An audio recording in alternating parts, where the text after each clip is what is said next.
ਸਤਿ ਸ਼੍ਰੀ ਅਕਾਲ ਜੀ। ਪੰਜਾਬੀ ਰੇਡੀਓ ਤੇ ਪੰਜਾਬੀ ਟੀਵੀ USA ਵੇਖ ਸੁਣ ਰਹੇ ਸਾਰੇ ਸਰੋਤਿਆਂ ਦਾ ਬਹੁਤ-ਬਹੁਤ ਸਵਾਗਤ ਹੈ ਇਸ ਸਮੇਂ ਦੇ ਵਿਸ਼ੇਸ਼ ਪ੍ਰੋਗਰਾਮ ਖਬਰ ਤੇ ਨਜ਼ਰ ਦੇ ਵਿੱਚ। ਹਰ ਰੋਜ਼ ਦੀ ਤਰ੍ਹਾਂ ਇਸ ਪ੍ਰੋਗਰਾਮ ਦੇ ਵਿੱਚ ਦੇਸ਼ ਵਿਦੇਸ਼ ਦੇ ਨਾਲ ਜੁੜੀਆਂ ਹੋਈਆਂ ਅਹਿਮ ਖਬਰਾਂ ਤੇ ਚਾਨਣਾ ਪਾਉਣ ਦੇ ਲਈ ਸੀਨੀਅਰ ਪੱਤਰਕਾਰ ਮਿੰਟੂ ਗੁਰਸਰੀਆ ਜੀ ਦਾ ਸਾਥ ਹੁੰਦਾ ਹੈ। ਕਰਦੇ ਹਾਂ ਉਹਨਾਂ ਦਾ ਪ੍ਰੋਗਰਾਮ ਦੇ ਵਿੱਚ ਸਵਾਗਤ। ਬਹੁਤ-ਬਹੁਤ ਸਵਾਗਤ ਹੈ ਜੀ। ਸ਼ੁਕਰੀਆ ਜੀ ਸਾਰਿਆਂ ਨੂੰ। ਸਤਿ ਸ੍ਰੀ ਅਕਾਲ ਜੀ। ਸਤਿ ਸ਼੍ਰੀ ਅਕਾਲ ਜੀ। ਸੋ ਅੱਜ ਦੇ ਪ੍ਰੋਗਰਾਮ ਨੂੰ ਸਪਾਂਸਰ ਕਰਦੇ ਨੇ ਖਾਲਸਾ ਇੰਸ਼ੋਰੈਂਸ। ਲੰਬੇ ਸਮੇਂ ਤੋਂ ਇੰਸ਼ੋਰੈਂਸ ਦੇ ਖੇਤਰ 'ਚ ਸੇਵਾਵਾਂ ਨਿਭਾ ਰਹੇ ਨੇ। ਸੰਪਰਕ ਨੰਬਰ ਹੈ 4082722500। ਟਿਰਕਿਆਣਾ ਇਮੀਗ੍ਰੇਸ਼ਨ ਲਾ ਫਰਮ। ਜੇ ਟਿਰਕਿਆਣਾ ਹੁਣਾਂ ਨਾਲ ਸੰਪਰਕ ਕਰ ਸਕਦੇ ਹੋ ਇਮੀਗ੍ਰੇਸ਼ਨ ਬਾਬਤ ਕਿਸੇ ਤਰ੍ਹਾਂ ਦੀ ਵੀ ਸਲਾਹ ਕਰਨੀ ਹੋਵੇ ਤਾਂ। Krishan Dhanota Yuba City. Baljinder Singh Nijjar Woodland GN lube ਵਾਲੇ ਟਰੱਕ ਵਾਸ਼ ਕਰਦੇ ਨੇ, ਆਇਲ ਚੇਂਜ ਕਰਦੇ ਨੇ, 에ਅਰ ਬ੍ਰੇਕਸ ਦਾ ਕੰਮ ਤਸੱਲੀ ਬਖਸ਼ ਕਰਦੇ ਨੇ।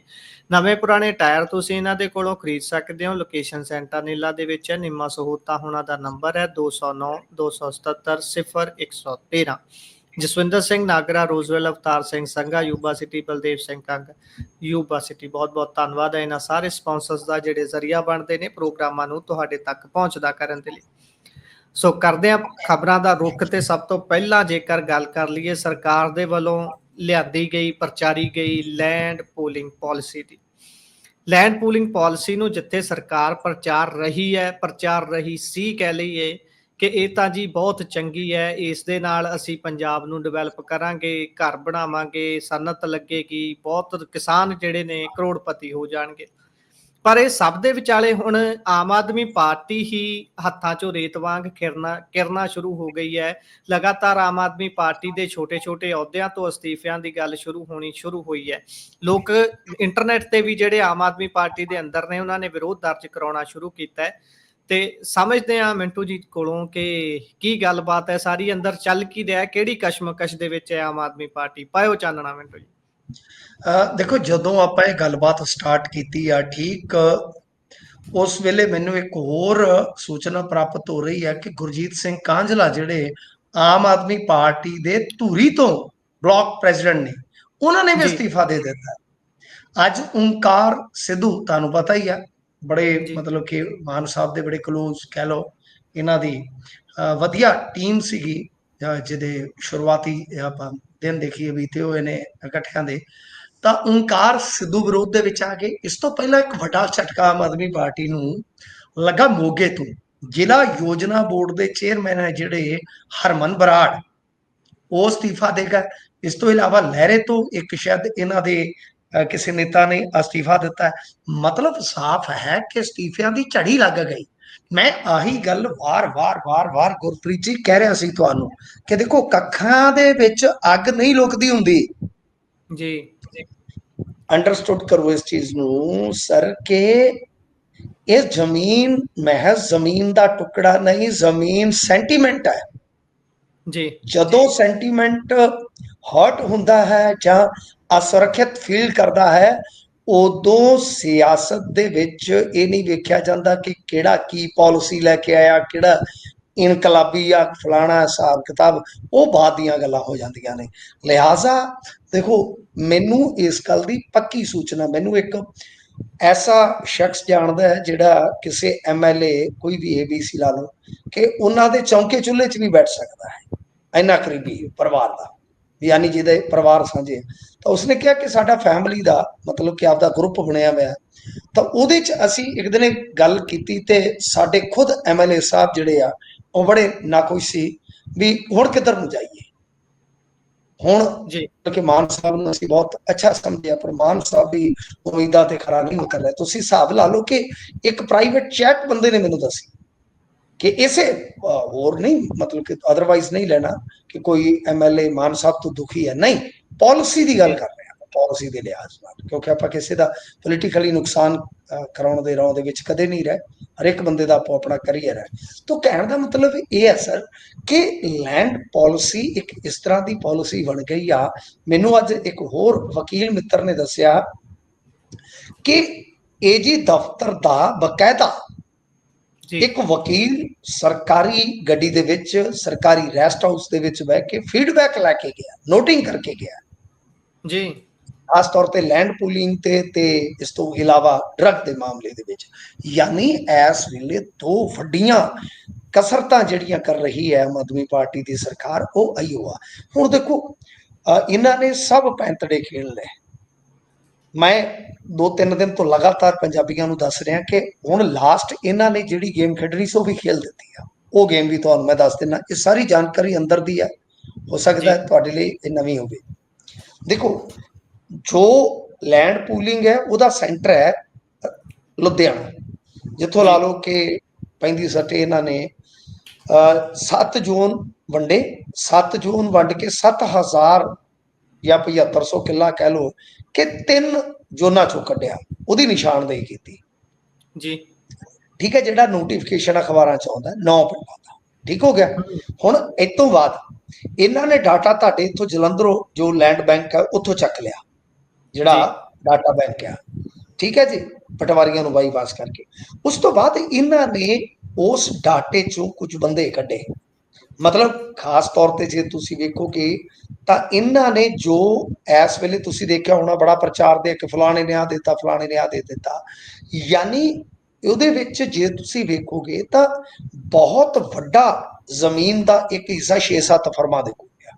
ਇਹ ਜਿਹੜਾ 2000 ਕਿੱਲਾ ਇਹਨਾਂ ਨੇ ਲਿਆ, ਯਾਨੀ ਤੁਸੀਂ ਕਹਿ ਲਓ ਕਿ ਉਹਦੇ ਵਿੱਚੋਂ ਬਹੁਤ ਵੱਡਾ ਹਿੱਸਾ ਆਲਮੋਸਟ ਲਾ ਲਓ ਕਿ 80-90% 6-7 ਜਾਂ ਹਾਰਡਲੀ 10 ਫਰਮਾਂ ਦੇ ਕੋਲ ਸੀ। ਤਾਂ ਇਹਨਾਂ ਨੇ ਕੀ ਕੀਤਾ ਕਿ ਉਹਨਾਂ ਫਰਮਾਂ ਵਾਲਿਆਂ ਦੀ ਨਿਸ਼ਾਨਦੇਹੀ ਕੀਤੀ ਜਿਨ੍ਹਾਂ ਦੇ ਜ਼ਮੀਨ ਦੇ ਟੁਕੜੇ ਪਏ ਸਨ।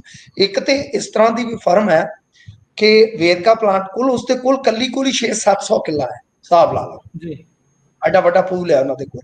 ਇਹਨਾਂ ਨੇ ਉਹੀ ਅਗਰਵਾਲ ਨੂੰ ਜਿਵੇਂ ਤੁਸੀਂ ਦੇਖਿਆ ਕਿ 100 ਕਿੱਲਾ ਇਹਨੇ ਦੇ ਦਿੱਤੀ ਹੈ ਜੀ, ਉਹ ਇਹਨਾਂ ਨੇ ਇਦਾਂ ਕਰ ਲਿਆ, ਕਿਸਾਨ ਨਹੀਂ ਜ਼ਮੀਨ ਦੇ ਰਿਹਾ ਤੇ ਇਹਨਾਂ ਨੇ ਪ੍ਰਚਾਰਨਾ ਸ਼ੁਰੂ ਕਰ ਦਿੱਤਾ ਕਿ ਦੇਖੋ ਜੀ ਬੰਦੇ ਰਜ਼ਾਮੰਦ ਹੋ ਰਹੇ ਨੇ। ਰਜ਼ਾਮੰਦ ਕਿਵੇਂ ਹੋ ਰਹੇ ਕਿ ਜਿਵੇਂ ਮੰਨ ਲਓ ਤੁਹਾਡੇ ਕੋਲ 100 ਕਿੱਲਾ ਹੈ, ਕਿਸੇ ਫਰਮ ਦੇ ਮਾਲਕ ਹੋ ਤੁਸੀਂ, ਤੇ ਤੁਹਾਨੂੰ ਕਿਹਾ ਕਿ ਤੂੰ 50 ਸਾਨੂੰ ਦੇ ਦੇ, 50 ਤੂੰ ਡਿਵੈਲਪ ਕਰ ਲਾ, ਆਪ ਕਲੋਨੀ ਆਪ ਕੱਟ ਲਾ, ਜਾਂ ਸਕੂਲ ਬਣਾ ਲਾ, ਹੋਸਟਲ ਬਣਾ ਲਾ, ਉਹਦੇ ਤੇ ਹੋਟਲ ਬਣਾ ਲਾ, ਜੋ ਮਰਜ਼ੀ ਬਣਾ ਲਾ, ਤੇ ਬਾਹਰ ਜਾ ਕੇ ਕਹਿ ਦੇ ਕਿ 100 ਦਾ 100 ਮੈਂ ਦੇ ਆਇਆ ਜੀ। ਇੱਥੋਂ ਤੱਕ ਕਿ ਕੁਝ ਰਿਟਾਇਰਮੈਂਟ ਜਿਹੜੇ ਹਾਸਲ ਕਰਕੇ ਬੈਠੇ ਅਧਿਕਾਰੀ ਆ, ਉਹਨਾਂ ਨੂੰ ਬੁਲਾਇਆ ਜਾ ਰਿਹਾ ਕਿ ਤੁਹਾਡੀ ਜਾਇਦਾਦ ਆ, ਨਹੀਂ ਤਾਂ ਅਸੀਂ ਤੁਹਾਡੀ ਜਾਂਚ ਖੋਲਦੇ ਆ, ਤੁਸੀਂ ਹਿਸਾਬ ਲਾ ਲਓ ਜੀ। ਮਤਲਬ ਕਿ ਇਹ ਸਾਰੀ ਜਿਹੜੀ ਕਹਿ ਲਓ ਕਿ ਇਸ ਵੇਲੇ ਕਸਰਤ ਚੱਲ ਰਹੀ ਹੈ, ਐਕਸਰਸਾਈਜ਼ ਚੱਲ ਰਹੀ ਆ, ਉਹ ਇਹੋ ਆ ਕਿ ਇੱਜ਼ਤ ਬਚ ਜਾਵੇ। ਹੁਣ ਇੱਜ਼ਤ ਬਚਾਉਣ ਲਈ ਖੇਡ ਰਹੀ ਆ ਪਾਰਟੀ। ਤਾਂ ਹੋ ਸਕਦਾ ਹੈ ਕੋਈ ਕਾਨੂੰਨੀ ਗਾਂ ਬਦਲਾਅ ਵੀ ਆਪਾਂ ਨੂੰ ਵੇਖਣ ਨੂੰ ਮਿਲੇ, ਪਰ ਯੂ ਟਰਨ ਡਾਇਰੈਕਟਲੀ ਮਾਰਦੇ ਤਾਂ ਤਦ ਵੀ ਨੁਕਸਾਨ ਬਹੁਤ ਜ਼ਿਆਦਾ ਹੋਏਗਾ ਜੀ। ਇਸ ਵਾਸਤੇ ਇਹ ਹੁਣ ਇਸ ਗੇਮ ਦੇ ਵਿੱਚ ਹੀ ਆ ਕਿ ਅਸੀਂ ਪ੍ਰਚਾਰ ਕਰੀਏ ਕਿ ਲੈਂਡ ਪੂਲਿੰਗ ਨੀਤੀ ਦੇ ਵਿੱਚ ਕੁਝ ਬੰਦੇ ਆਪਣੇ ਆਪ ਹੀ ਸਹਿਮਤੀ ਦੇ ਰਹੇ ਆ, ਪਰ ਤੁਸੀਂ ਇੱਕ ਗੱਲ ਵੇਖੋ ਕਿ ਜਿਹੜੇ ਇਹਨਾਂ ਨੇ ਇਤਰਾਜ਼ ਭੇਜੇ ਸਨ ਕਿਸਾਨਾਂ ਨੇ, ਉਹ ਰੱਦੀ ਦੀ ਟੋਕਰੀ 'ਚ ਜਾ ਰਹੇ ਆ। ਮੇਰੀ ਪੱਕੀ ਜਾਣਕਾਰੀ ਹੈ ਜੀ, ਤਾਂ ਹੀ ਅੰਕੜਾ ਹੈ ਨਹੀਂ, ਉਹਨਾਂ ਨੂੰ ਡਿਸਟਰੋਏ ਕੀਤਾ ਜਾ ਰਿਹਾ ਨਾਲ ਦੀ ਨਾਲ। ਇਹ ਕਿਸਾਨ ਨੇਤਾ ਹੁਣ ਦੇਖਣ ਤੇ ਚੰਗਾ ਹੈ ਕਿ ਬਾਈ ਜਿਹੜੇ ਐਫੀਡੇਵਿਟ ਆਏ ਨੇ ਉਹ ਕਿੱਥੇ ਆ ਜੀ, ਜਾਂ ਉਹਨਾਂ ਦੀ ਕ੍ਰਾਸ ਚੈਕਿੰਗ ਕਰੋ ਕਿ ਕੀ ਸਾਰੇ ਦੇ ਸਾਰੇ ਜਿਹੜੇ ਮੌਜੂਦ ਆ। ਤਾਂ ਮਤਲਬ ਕਿ ਇਹ ਆਪਣੇ ਆਪ ਦੇ ਵਿੱਚ ਕਹਿ ਲਓ ਕਿ ਆਮ ਆਦਮੀ ਪਾਰਟੀ ਦੀ ਇੱਕ ਸਿੱਧੇ ਤੌਰ ਤੇ ਕਹਿ ਲਈਏ ਕਿ ਨੀਤੀਗਤ ਹਾਰ ਸਪਸ਼ਟ ਹੈ, ਕਿਉਂਕਿ MP ਬੋਲੇ, ਉਸ ਤੋਂ ਬਾਅਦ MLA ਬੋਲੇ, ਉਸ ਤੋਂ ਬਾਅਦ ਹੇਠਲੇ ਪੱਧਰ ਤੇ ਬਲਾਕ ਪ੍ਰੈਜ਼ੀਡੈਂਟ ਵਗੈਰਾ ਇਹਨਾਂ ਦੇ ਅਸਤੀਫਾ ਦੇ ਰਿਹਾ। ਤਾਂ ਨੀਤੀਗਤ ਤੱਕ ਤੇ ਨਾ ਕਿਤੇ ਕਹਿ ਲਓ ਕਿ ਇਹਨਾਂ ਦੀ ਅੜਿੱਕਾ ਹੋ ਗਿਆ, ਪਰ ਹੁਣ ਇਹ ਸ਼ਰੇਆਮ ਨਹੀਂ, ਮਤਲਬ ਕਿ ਕੋਈ ਇਸ ਤਰ੍ਹਾਂ ਦਾ ਮੋੜਾ ਕੱਟ ਸਕਦੇ, ਲਿਹਾਜ਼ਾ ਰਸਤਾ ਲੱਭ ਰਿਹਾ ਕਿ ਬਚ ਕੇ ਕਹਾਂ ਸੇ ਜਾਏ ਰੇ ਬਾਬਾ।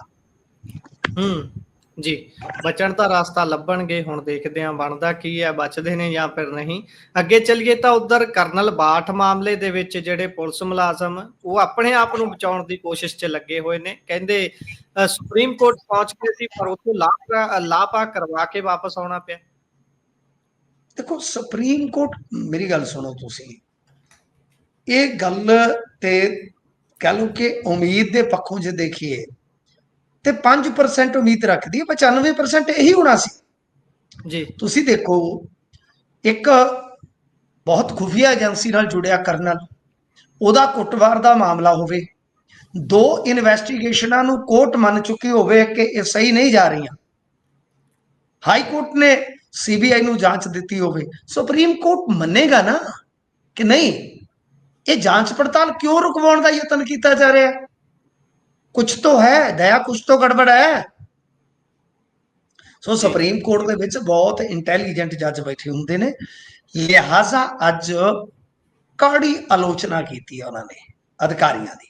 ਤਾਂ ਉਹਨਾਂ ਨੇ ਕਿਹਾ ਕਿ ਤੁਸੀਂ ਦੇਖੋ ਇੱਕ ਆਰਮੀ ਕਰਨਲ ਤੇ ਉਹਦੇ ਮੁੰਡੇ ਨਾਲ ਜੋ ਕੀਤਾ ਹੈ, ਬਈ ਤੁਸੀਂ ਜੰਗ ਦੇ ਸਮੇਂ ਜਦੋਂ ਜਵਾਨ ਜਿਹੜੇ ਆ ਉਹ ਲੜ ਰਹੇ ਹੁੰਦੇ ਆ, ਤੁਸੀਂ ਸ਼ਾਂਤੀ ਨਾਲ ਮਤਲਬ ਕਿ ਆਪਣੇ ਘਰੇ ਆਰਾਮ ਨਾਲ ਪੈਂਦੇ ਹੋ, ਤੇ ਗੱਲ ਇਹ ਆ ਕਿ ਉਹ ਤਿਰੰਗੇ 'ਚ ਲਿਪਟੇ ਕਈ ਵਾਰ ਮੁੜਦੇ ਨੇ, -40 ਡਿਗਰੀ ਦੇ ਵਿੱਚ ਬਾਰਡਰ ਤੇ ਤੈਨਾਤ ਰਹਿੰਦੇ ਆ, ਜੀ ਤੇ FIR ਦੇ ਵਿੱਚ 8 ਦਿਨ ਦੀ ਦੇਰੀ, ਤੇ ਤੁਹਾਡੇ SSP ਕਹਿੰਦੇ ਨੇ ਕਿ ਗ੍ਰਿਫਤਾਰੀ ਨਹੀਂ ਹੋ ਰਹੀ ਕਿਉਂਕਿ ਦੋਸ਼ੀ ਪੁਲਿਸ ਵਾਲੇ ਆ। ਇਹ ਕਾਨੂੰਨ ਦਾ ਮਜ਼ਾਕ ਨਹੀਂ ਤੇ ਹੋਰ ਕੀ ਆ। ਦੇਖੋ ਜਸਟਿਸ ਸੰਜੇ ਕੁਮਾਰ ਜੀ ਨੇ ਅੱਗੇ ਕੀ ਕਿਹਾ, ਉਹ ਕਹਿੰਦੇ ਕਿ ਜੇਕਰ ਤੁਸੀਂ ਕੁਝ ਗਲਤ ਨਹੀਂ ਕੀਤਾ ਜੀ ਤਾਂ ਇੱਕ ਆਜ਼ਾਦ ਜਾਂਚ ਤੋਂ ਡਰ ਕਿਉਂ ਰਹੇ ਹੋ? ਇਹਨਾਂ ਨੇ ਦਲੀਲ ਦਿੱਤੀ ਸੀਗੀ ਨਾ, ਜਿਹੜੀ ਦਲੀਲ ਸੀ ਇਹਨਾਂ ਦੀ ਕਿ ਹਾਈ ਕੋਰਟ ਨੇ ਜਿਸ ਤਰ੍ਹਾਂ CBI ਨੂੰ ਪੜਤਾਲ ਦੇ ਹੁਕਮ ਦਿੱਤੇ ਆ, ਉਹ ਮਤਲਬ ਕਿ ਪੂਰਵਾਗ੍ਰਹਿ ਇੱਕ ਨਾ ਸ਼ਬਦ ਇਸਤੇਮਾਲ ਕੀਤਾ ਜਾਂਦਾ ਹੈ ਕਿ ਅੰਦਾਜ਼ਾ ਆਧਾਰਿਤ ਹੈ। ਇਹਨਾਂ ਦਾ ਕਹਿਣਾ ਸੀਗਾ ਕਿ ਹਾਲੇ ਟ੍ਰਾਇਲ ਵੀ ਸ਼ੁਰੂ ਨਹੀਂ ਹੋਇਆ, ਲੇਕਿਨ ਹਾਈ ਕੋਰਟ ਨੇ ਐਸਾ ਹੁਕਮ ਦੇ ਦਿੱਤਾ ਕਿ ਮਨੋ ਉਹ ਪਹਿਲਾਂ ਹੀ ਦੋਸ਼ੀ ਹੈ। ਮਤਲਬ ਕਿ ਇਹਨਾਂ ਨੇ ਹਾਈ ਕੋਰਟ ਨੂੰ ਇਸ ਤਰ੍ਹਾਂ ਚੈਲੰਜ ਕੀਤਾ ਸੀਗਾ, ਜਿਸ ਨੂੰ ਸੁਪਰੀਮ ਕੋਰਟ ਨੇ ਬਿਲਕੁਲ ਰੱਦ ਕਰ ਦਿੱਤਾ ਹੈ। ਸੁਪਰੀਮ ਕੋਰਟ ਨੇ ਇਹਨਾਂ ਸਾਰੀਆਂ ਦਲੀਲਾਂ ਨੂੰ ਇੱਕ ਪਾਸੇ ਰੱਖਿਆ। ਉਹਨਾਂ ਕਿਹਾ ਕਿ ਦੇਖੋ ਜੇ ਕੁਝ ਛੁਪਾਉਣ ਦੇ ਲਾਇਕ ਨਹੀਂ ਹੈ ਤਾਂ ਜਾਂਚ ਤੋਂ ਘਬਰਾਉਣ ਦੀ ਕੀ ਜ਼ਰੂਰਤ ਹੈ। ਤਾਂ ਇਹਦਾ ਮਤਲਬ ਕੀ ਹੈ? ਵੇਖੋ 2 ਇੰਸਪੈਕਟਰ ਗਏ ਸਨ 4 ਚ ਜੀ, ਤਕਨੀਕੀ ਤੌਰ ਤੇ ਵੇਖੀਏ ਤਾਂ 2 ਹਾਲੇ ਹੋਰ ਜਾ ਸਕਦੇ, ਪਰ ਉਹ ਜਾਣਗੇ ਨਹੀਂ ਹੁਣ ਮੇਰੇ ਖਿਆਲ ਦੇ ਨਾਲ, ਕਿਉਂਕਿ ਮਸਲਾ ਉਲਝ ਗਿਆ। ਦੇਖੋ ਇਹ ਸਾਫ਼ ਹੈ, ਇੱਕ ਸਾਡੇ ਮਨਾਂ ਦੇ ਵਿੱਚ ਸਵਾਲ ਉੱਠਣਾ ਚਾਹੀਦਾ ਕਿ ਜੇਕਰ ਪੰਜਾਬ ਪੁਲਿਸ ਸੱਚੀ ਆ ਤਾਂ ਘਬਰਾ ਕਿਉਂ ਰਹੇ ਨੇ CBI ਜਾਂਚ ਤੋਂ? ਕਿਉਂਕਿ ਮੈਂ ਤੁਹਾਨੂੰ ਵਾਰ-ਵਾਰ ਕਹਿਣਾ ਤੇ ਬੜੀ ਜ਼ਿੰਮੇਵਾਰੀ ਨਾਲ ਕਹਿਣਾ ਕਿ ਪੁਲਿਸ ਨੂੰ ਡਰ ਕਰਨਲ ਦੇ ਮਾਮਲੇ ਦਾ ਨਹੀਂ ਹੈ ਜੀ। ਕਰਨਲ ਮਾਮਲਾ ਕੁੱਟ ਮਾਰਦਾ ਹੈ, ਸੱਟਾਂ ਜਿੰਨੀਆਂ ਕੁ ਮੈਂ ਦੇਖੀਆਂ, ਕੋਈ ਲਾ ਲਓ ਕਿ ਜਿਵੇਂ ਆਪਾਂ ਆਮ ਦੇਖਦੇ ਕੁੱਟਮਾਰ ਹੋ ਜਾਂਦੀ ਹੈ, 307 ਲੱਗਣੀ ਵੀ ਬਹੁਤ ਮੁਸ਼ਕਲ ਹੈ ਜੀ। ਦੂਜਾ ਡਾਕਟਰ ਜਿਹੜੇ ਆ ਉਹ ਪੰਜਾਬ ਸਰਕਾਰ ਦੇ ਆਪਦੇ ਡਾਕਟਰ ਹੁੰਦੇ, ਤੁਹਾਨੂੰ ਪਤਾ ਹੀ ਆ, ਕੁਝ ਵੀ ਹੋ ਸਕਦਾ ਹੈ। ਅਸਲੀ ਜਿਹੜੀ CBI ਤੋਂ ਡਰ ਦੀ ਕਹਾਣੀ ਹੈ ਪੰਜਾਬ ਪੁਲਿਸ ਦੀ, ਉਹ ਛੁਪੀ ਹੋਈ ਆ ਮੰਡੌਰ ਮੁਕਾਬਲੇ ਦੀ, ਕਿਡਨੈਪਿੰਗ ਮਾਮਲੇ ਦੀ ਹੈ, ਕਿਡਨੈਪਿੰਗ ਮਾਮਲੇ ਦੀ ਕਹਿ ਲਈਏ। ਨਹੀਂ, ਕਿਡਨੈਪਿੰਗ ਤਾਂ ਹੋਈ ਨਾ ਸ਼ੀਆਂ ਤੋਂ ਜੀ ਮਲੇਰਕੋਟਲੇ ਦੇ ਲਾਗੇ ਬੱਚੇ ਦੀ। ਜਿਹੜਾ ਮੁਕਾਬਲਾ ਹੋਇਆ ਸੀ ਉਹ ਹੋਇਆ ਸੀ ਮੰਡੌਰ ਨਾਭੇ ਦੇ ਕੋਲ ਜੀ। ਉਸੇ ਕੇਸ 'ਚ ਹੋਇਆ ਸੀ ਜਾਂ ਕਿਸੇ ਹੋਰ 'ਚ? ਹਾਂ, ਕਿਡਨੈਪਿੰਗ ਵਾਲੇ ਕੇਸ ਦੇ ਵਿੱਚ ਬਿਲਕੁਲ। ਤਾਂ ਮਤਲਬ ਕਿ ਉਹ ਜਿਹੜਾ ਮੁਕਾਬਲਾ ਇਹਨਾਂ ਨੇ ਵਿਖਾਇਆ ਹੈ, ਉਹਦੇ 'ਚ ਪਹਿਲਾਂ ਪਰਿਵਾਰ ਜਿਹੜਾ ਹੈ ਉਹ ਪੈਰਵਾਈ ਤੇ ਉਤਰ ਆਇਆ ਸੀ, ਪਰ ਤੁਸੀਂ ਦੇਖਿਆ ਹੋਣਾ ਬਹੁਤ ਨਾਟਕੀ ਢੰਗ ਨਾਲ ਪਰਿਵਾਰ ਪਿੱਛੇ ਹਟ ਗਿਆ ਜੀ। ਇਹਨਾਂ ਨੇ ਸ਼ਾਇਦ ਹਟਾ ਲਿਆ ਜਾਂ ਕੋਈ ਸੈਟਿੰਗ ਹੋਈ ਕਥਿਤ ਤੌਰ ਤੇ, ਮੈਂ ਕੁਝ ਨਹੀਂ ਕਹਿ ਸਕਦਾ, ਪਰ ਪੈਰਵਾਈ ਦੀ ਹੁਣ ਇਹਨੇ ਤਿੱਖੇ ਨਹੀਂ, ਯਾਨੀ ਉਧਰੋਂ ਸੇਫ ਸਾਈਡ ਰੱਖ ਕੇ ਚੱਲ ਰਹੇ ਸੀ, ਪਰ ਅਚਾਨਕ CBI ਨੇ ਰੰਗ 'ਚ ਭੰਗ ਪਾ ਦਿੱਤਾ, ਕਹਿਣ ਦਾ ਮਤਲਬ ਇਹ ਆ। ਸੋ ਇਸ ਕਰਕੇ CBI ਦੀ ਜਾਂਚ ਨੂੰ ਸੁਪਰੀਮ ਕੋਰਟ ਤੱਕ ਚੈਲੰਜ ਕੀਤਾ ਗਿਆ। ਉਹਦੇ ਪਿੱਛੇ ਮੰਤਵ ਐਸਾ ਹੈ ਜੀ। ਉਧਰ ਮਾਨ ਸਾਹਿਬ ਕਹਿ ਰਹੇ ਨੇ ਕਿ ਅਸੀਂ ਟੋਕਰਾ ਸਬੂਤਾਂ ਦਾ ਦਵਾਂਗੇ, ਕਿਹਦੇ ਖਿਲਾਫ ਦੇਣ ਜਾ ਰਹੇ ਨੇ? ਦੇਖੋ ਮਾਨ ਸਾਹਿਬ ਨੂੰ ਟੋਕਰਾ ਚਾਹੇ ਟਰਾਲੀ ਆ ਤੇ ਉਹ ਜਲਦੀ ਤੋਂ ਜਲਦੀ, ਬਈ ਜੇ ਟਰਾਲੀ ਆ ਤਾਂ ਬੈਕ ਲਾ ਦੇਣੀ ਚਾਹੀਦੀ ਆ ਜੀ ਕੋਰਟ ਦੇ ਵਿੱਚ, ਕਿਉਂਕਿ ਸਬੂਤਾਂ ਨੂੰ ਰੱਖ ਕੇ ਕੀ ਕਰਨਾ ਜੀ। ਸਬੂਤ ਤੇ ਵੈਸੇ ਸਿੰਗਲਾ ਦਾ ਵੀ ਇਹਨਾਂ ਨੇ ਕਿਹਾ ਸੀਗਾ ਕਿ ਮੇਰੇ ਕੋਲ ਬਹੁਤ ਤਕੜਾ ਹੈ, ਯਾਦ ਹੈ ਜੀ। ਤੇ ਉਸ ਤੋਂ ਬਾਅਦ ਕੀ ਹੋਇਆ? ਕੁਛ ਵੀ ਨਹੀਂ, ਸਿੰਗਲਾ ਨਿਕਲ ਗਿਆ ਤੇ ਦੂਜਿਆਂ ਨੂੰ ਹੁਣ ਫਸਾ ਗਿਆ। ਉੱਤੇ ਲੈ ਵਾਲੇ ਵੀ ਕਿਤੇ ਨਾ ਕਿਤੇ ਕਹਿ ਲਓ ਕਿ ਸਵਾਲ ਚੁੱਕ ਰਹੇ, ਉਹਨਾਂ ਦਾ ਆਪਦਾ ਮਾਮਲਾ ਜਿਹੜਾ ਵਾ ਉਹ ਗਿਆ ਚਲਾ ਜੀ ਹਾਈ ਕੋਰਟ ਦੇ ਵਿੱਚ। ਤੋ ਮਾਨ ਸਾਹਿਬ ਅੱਜ ਕੱਲ ਜੇ ਤੁਸੀਂ ਦੇਖੋਗੇ, ਪਹਿਲਾਂ ਨਾ ਕੁਝ ਨਾਰਾਜ਼ਗੀ ਦੀਆਂ ਖਬਰਾਂ ਸੀ ਅਰਵਿੰਦ ਕੇਜਰੀਵਾਲ ਦੀਆਂ, ਤੁਹਾਨੂੰ ਯਾਦ ਹੋਣਾ ਲੁਧਿਆਣਾ ਜ਼ਿਮਨੀ ਚੋਣ ਤੋਂ ਐਨ ਪਹਿਲਾਂ। ਅੱਜ ਕੱਲ ਮਾਨ ਸਾਹਿਬ ਫੇਰ ਇਕੱਠੇ ਨੇ ਔਰ ਇੰਨੇ ਇਕੱਠੇ ਨੇ ਕਿ ਸੁਨਾਮ ਦੇ ਵਿੱਚ ਮੈਂ ਵੀਡੀਓ ਦੇਖ ਰਿਹਾ ਸੀਗਾ ਕਿ ਅਰਵਿੰਦ ਕੇਜਰੀਵਾਲ ਅਤੇ ਸਿਸੋਦੀਆ ਸਾਹਿਬ ਨੂੰ ਅਮਨ ਅਰੋੜਾ ਕੋਈ ਪ੍ਰੈਜੈਂਟੇਸ਼ਨ ਦੇ ਰਹੇ ਨੇ, ਪਰ ਜੀ ਇਹ ਮਾਨ ਸਾਹਿਬ ਪਿੱਛੇ ਪਿੱਛੇ ਆ ਰਹੇ ਨੇ ਜਿਵੇਂ ਕੋਈ ਮਤਲਬ ਮੰਤਰੀ ਦੇ ਪਿੱਛੇ ਪਿੱਛੇ ਕੋਈ ਚੇਅਰਮੈਨ ਟਾਈਪ ਦਾ ਬੰਦਾ ਹੁੰਦਾ ਹੈ। ਸਾਨੂੰ ਦੁੱਖ ਹੁੰਦਾ ਹਮ, ਕਿਉਂਕਿ ਇਹ ਸਾਡੇ ਮੁੱਖ ਮੰਤਰੀ ਨੇ ਔਰ ਅਸੀਂ ਇਹਨਾਂ ਦੀ ਇੱਜ਼ਤ ਚਾਹੁੰਦੇ ਹਾਂ ਕਿ ਉਹ ਚਾਰਾਂ ਉਂਟਾਂ 'ਚ ਫੁੱਲ ਹੋਵੇ। ਖੈਰ ਦੇਖੋ, ਅੱਜ ਇਹ ਲੁਧਿਆਣਾ ਪਹੁੰਚੇ ਸਨ। ਇੱਥੇ ਜੀ ਇਹਨਾਂ ਨੇ ਨਸ਼ਾ ਮੁਕਤ ਪੰਜਾਬ ਦੀ ਦਿਸ਼ਾ 'ਚ ਵੱਡੀ ਬੈਠਕ ਕੀਤੀ ਆ। ਕਿੰਗਸ ਵਿਲਾ ਰਿਜ਼ੋਰਟ ਹੈ ਉੱਥੇ, ਤੇ ਜੀ ਗੌਰਵ ਯਾਦਵ ਆਏ ਹੋਏ ਸਨ, DGP Punjab, chief secretary KP Sinha ਉਹ ਵੀ ਪਹੁੰਚੇ ਸਨ, ਹੈਲਥ ਮਿਨਿਸਟਰ ਡਾਕਟਰ ਬਲਵੀਰ ਉਹ ਵੀ ਪਹੁੰਚੇ ਸਨ। ਤਾਂ ਇਹਨਾਂ ਨੇ ਉੱਥੇ ਮਤਲਬ ਰੰਗਲਾ ਪੰਜਾਬ ਬਣਾਉਣਾ, ਜਾਂ ਤੁਹਾਨੂੰ ਪਤਾ ਹੀ ਆ ਵਿਰੋਧੀਆਂ ਤੇ ਨਿਸ਼ਾਨਾ ਕੱਸਦੇ ਨੇ। ਇਹ ਕਹਿੰਦੇ ਵੀ ਗੱਲ ਇਹ ਆ ਕਿ ਅਸੀਂ ਇੱਕ ਵੱਡਾ ਤਸਕਰ ਫੜਿਆ, ਜੀ ਇਹ ਸਾਰੇ ਇਕੱਠੇ ਹੋ ਗਏ। ਮੈਂ ਇਹਨਾਂ ਨੇਤਾਵਾਂ ਨੂੰ ਪੁੱਛਣਾ ਚਾਹੁੰਦਾ ਕਿ ਕੀ ਉਹ ਇਹਨਾਂ ਡਰੱਗ ਤਸਕਰਾਂ ਦੇ ਨਾਲ ਆ ਜਾਂ ਖਿਲਾਫ ਆ। ਜੀ ਠੀਕ ਹੈ ਜੀ, ਕਹਿੰਦੇ ਕਿ ਸਾਡੇ ਕੋਲ ਵੱਡੇ ਤਸਕਰ, ਹੁਣ ਦੇਖੋ ਇਹ ਨਾਂ ਨਹੀਂ ਲੈਂਦੇ, ਤੁਹਾਨੂੰ ਪਤਾ ਹੀ ਆ ਕਿਉਂ ਨਹੀਂ ਲੈਂਦੇ, ਮੈਂ ਦੱਸਦਾ ਸੀਗਾ ਤੁਹਾਨੂੰ। ਜੀ ਜੀ ਠੀਕ ਹੈ ਜੀ, ਜਿੱਦਾਂ ਦੇ ਨਾਂ ਲੈਣਗੇ ਤਾਂ ਉਹਨਾਂ ਨੇ ਇਹਨਾਂ ਨੂੰ ਫਸਾਉਣ ਦਾ ਯਤਨ ਕਰ ਲੈਣਾ। ਤਾਂ ਇਹਨਾਂ ਨੇ ਵੀ ਵੱਡਾ ਤਸਕਰ ਵੱਡਾ ਤਸਕਰ, ਉਹ ਕਿਹਦੇ ਸੰਦਰਭ 'ਚ ਆ ਦੱਸਣ ਦੀ ਜ਼ਰੂਰਤ ਨਹੀਂ। ਤੇ ਇਹਨਾਂ ਨੇ ਕਿਹਾ ਕਿ ਸਾਡੇ ਕੋਲ ਬਹੁਤ ਸਾਰੇ ਸਬੂਤ ਆ ਤੇ ਅਸੀਂ ਅਦਾਲਤ ਨੂੰ ਇਹ ਜਿਹੜਾ ਜਿਵੇਂ ਟੋਕਰਾ ਕਹਿ ਲਓ ਜਾਂ ਟੋਕਰੀ ਕਹਿ ਲਓ, ਕਿ ਜਿਵੇਂ ਸੇਬਾਂ ਦੀ ਟੋਕਰੀ ਹੁੰਦੀ ਆ, ਕਿ ਉਹ ਜੀ ਅਸੀਂ ਹੁਣ ਜਾ ਕੇ ਸੌਂਪਾਂਗੇ। ਤਾਂ ਦੂਜੇ ਪਾਸੇ ਇਹਨਾਂ ਨੇ ਅੱਜ ਜਿਹੜੀਆਂ ਮਤਲਬ ਕਿ ਕਮੇਟੀਆਂ ਬਣੀਆਂ ਨੇ ਪਿੰਡਾਂ ਦੇ ਵਿੱਚ, ਡਿਫੈਂਸ ਕਮੇਟੀਆਂ, ਜੀ ਇਹ ਕਹਿੰਦੇ ਕਿ ਪਹਿਲਾਂ ਵੀ ਪਿੰਡਾਂ ਦੇ ਵਿੱਚ ਹੁੰਦੀਆਂ ਸੀਗੀਆਂ, ਹੁਣ ਇਹਨਾਂ ਡਿਫੈਂਸ ਕਮੇਟੀਆਂ ਨੂੰ ਫਿਰ ਤੋਂ ਤਿਆਰ ਕੀਤਾ ਜਾਊਗਾ। ਇਹ ਤੁਹਾਨੂੰ ਯਾਦ ਆ, ਇਹ ਅਮਰਿੰਦਰ ਸਿੰਘ ਲਿਆਇਆ ਸੀ ਮਾਡਲ ਕੱਢ ਕੇ ਸ਼ਾਇਦ। ਜੀ ਜੀ ਤਾਂ ਹੁਣ ਕਹਿੰਦੇ ਆ ਕਿ ਡਿਫੈਂਸ ਕਮੇਟੀਆਂ ਦਾ ਮੈਂਬਰ SHO ਜਾਂ ਥਾਣੇ ਦਾ ਇੱਕ ਮੈਂਬਰ ਹੋਏਗਾ, ਇਹ ਬਾਕੀ 10-12 ਹੋਣਗੇ ਜਿਹਦੇ ਵਿੱਚ ਸਾਬਕਾ ਫੌਜੀ ਆ ਸਕਦੇ ਆ, ਅਧਿਆਪਕ, ਨੰਬਰਦਾਰ, ਇਹਨਾਂ ਨੂੰ ਤਰਜੀਹ ਦਿੱਤੀ ਜਾਏਗੀ। ਤੇ ਸਰਕਾਰ ਕੰਮਕਾਰ ਦੇਖ ਕੇ ਇਹਨਾਂ ਨੂੰ ਪ੍ਰਸ਼ੰਸਾ ਪੱਤਰ ਵੀ ਦੇਵੇਗੀ। ਤੇ ਇਹ ਕਮੇਟੀਆਂ ਬਣੀਆਂ ਘਰ ਘਰ ਜਾ ਕੇ ਨੁੱਕੜ ਨਾਟਕ ਦਿਖਾ ਕੇ ਨਸ਼ਿਆਂ ਦੇ ਖਿਲਾਫ ਜਾਗਰੂਕਤਾ ਲਿਆਂਦੀ ਜਾਏਗੀ। ਅੱਛਾ, ਗੱਲ ਇਹ ਆ ਕਿ ਚਲੋ ਡਿਫੈਂਸ ਕਮੇਟੀਆਂ ਜਾਂ ਜੋ ਵੀ ਇਹ ਯਤਨ ਕਰ ਰਹੇ, ਤੁਹਾਨੂੰ ਯਾਦ ਹੋਣਾ ਮੈਂ ਅੱਗੇ ਵੀ ਕਹਿੰਦਾ ਹੁੰਦਾ ਕਿ ਗੁਰਪ੍ਰੀਤ ਜੀ ਕੋਈ ਨਵੇਂ ਕਦਮ ਚੁੱਕੇ ਜਾਂਦੇ ਨੇ ਤਾਂ ਬਈ ਆਪਾਂ ਉਹਨਾਂ ਦਾ ਸਵਾਗਤ ਕਰੀਏ ਤੇ ਬਿਹਤਰ ਆ। ਪਰ ਜੀ ਗੱਲ ਇਹ ਆ ਕਿ ਹੁਣ ਲੱਗਦਾ ਹੈ ਕਿ ਨਹੀਂ ਕੋਈ ਮਤਲਬ ਜ਼ਿਆਦਾ ਯਾਰ ਇੰਨੀ ਕੋਈ ਗੁੰਜਾਇਸ਼ ਬਚੀ ਨਹੀਂ ਕਿ ਨਸ਼ਾ ਮੁਕਤ ਪੰਜਾਬ ਸ਼ਬਦ ਤੇ ਇਸਤੇਮਾਲ ਕੀਤਾ ਜਾ ਰਿਹਾ। ਗੁੰਜਾਇਸ਼ ਨਹੀਂ ਬਚਦੀ ਕਿ ਅਸੀਂ ਇਸ ਸਫਲਤਾ ਨੂੰ ਹਾਸਲ ਕਰ ਲਵਾਂਗੇ। ਸਰ ਮੈਂ ਆਪਣੇ ਪਿੰਡ ਦੀ ਕਹਿ ਲਓ, ਆਪਣੇ ਇਲਾਕੇ ਦੀ ਕਹਿ ਲਓ, ਮੇਰਾ ਪਿੰਡ ਬਚਿਆ ਸੀ, ਸਾਡੇ ਤੇ ਸਪੋਰਟਸ ਕਲਚਰ ਆ, ਅਸੀਂ ਜੀ ਬਹੁਤ ਸਾਰੇ ਮੁੰਡੇ ਆਰਮੀ ਨੂੰ ਦਿੱਤੇ ਆ, ਬਹੁਤ ਸਾਰੇ ਮੁੰਡੇ ਅਸੀਂ ਪੁਲਿਸ ਨੂੰ ਦਿੱਤੇ। ਸਾਡਾ ਰਿਕਾਰਡ ਹੈ, ਛੋਟਾ ਜਿਹਾ ਜੀ ਪਿੰਡ ਆ ਸਾਡਾ, ਕੋਈ ਜ਼ਿਆਦਾ ਨਹੀਂ, ਦਰਮਿਆਨਾ ਜਿਹਾ ਪਿੰਡ ਆ, ਰਿਕਾਰਡ ਹੈ ਸਾਡਾ ਕਿ ਅਸੀਂ 10-12 ਸਾਲਾਂ 'ਚ ਬਹੁਤ ਮੁੰਡੇ ਮਤਲਬ ਕਿ ਇਸ ਦੇਸ਼ ਨੂੰ ਦਿੱਤੇ ਨੇ। ਪਰ ਗੱਲ ਇਹ ਆ ਕਿ ਹੁਣ ਸਾਡੇ ਵੱਸੋਂ ਵੀ ਬਾਹਰ ਨੇ ਚੀਜ਼ਾਂ। ਛੋਟੇ ਛੋਟੇ ਪੈਡਲਰ ਇੰਨੇ ਜ਼ਿਆਦਾ ਨੇ ਸਰ ਕਿ ਗੱਲ ਹੀ ਛੱਡ ਦਿਓ, ਤੇ ਉਹਨਾਂ ਦੇ ਗਾਹਕ ਜਿਹੜੇ ਹੋਏ ਉਦੋਂ ਵੀ ਜ਼ਿਆਦਾ ਨੇ। ਤਾਂ ਮਤਲਬ ਇਹ ਆ ਕਿ ਇਹ ਟੁੱਟਦਾ ਨਜ਼ਰ ਨਹੀਂ ਆ ਰਿਹਾ ਨੈਟਵਰਕ। ਸੋ ਇਸ ਕਰਕੇ ਠੀਕ ਹੈ, ਯਤਨਾਂ ਦਾ ਮੈਂ ਕੋਈ ਵਿਰੋਧੀ ਨਹੀਂ ਹੈਗਾ, ਯਤਨ ਕਰਨ ਬਿਹਤਰ ਹੈ, ਪਰ ਕੋਈ ਨਤੀਜਾ ਠੋਸ ਨਹੀਂ ਨਿਕਲਦਾ।